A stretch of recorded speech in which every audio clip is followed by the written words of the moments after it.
గౌరవం అనేది గుణాన్ని చూసి ఇస్తారు, ధనాన్ని చూసి కాదు. ఎందుకంటే 2000 రూపాయల చెప్పులను గుడి బయట వదిలేస్తాము, 20 రూపాయల కొబ్బరికాయను మాత్రమే గుడిలోకి తీసుకొని వెళ్తాము.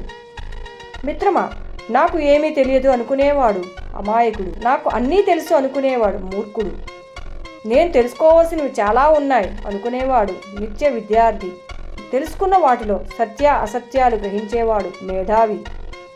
జీవితంలో అన్నిటికంటే గొప్ప వరం ఆనందంగా ఉండగలగడం. అలా ఆనందంగా ఉండాలి అంటే బాధించే విషయాల పట్ల కాస్త మతిమరుపు ఉండాల్సిందే.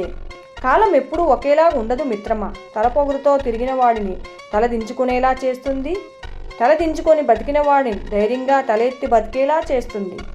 నవ్విన వాడిని ఏడ్పిస్తుంది, ఏడ్చిన వాడిని నవ్వేలా చేస్తుంది. నీ దగ్గర లేని దానికోసం బాధపడుతూ కూర్చుంటే నీ దగ్గర ఉన్న అద్భుతమైన వాటిని అనుభవించడం మర్చిపోతావు మిత్రమా. నలుగురు మెచ్చుకోవాలని, 10 మందిలో గొప్పగా కనిపించాలని బ్రతుకుతున్నామే తప్ప మన మనసుకు నచ్చినట్లు ప్రశాంతంగా బ్రతకడం ఎప్పుడో మర్చిపోయాము. పక్కవాడి సర్టిఫికేట్ కోసం ఆరాటపడుతూ ఆత్మసాక్షిని బలిపీఠం ఎక్కిస్తున్నాం.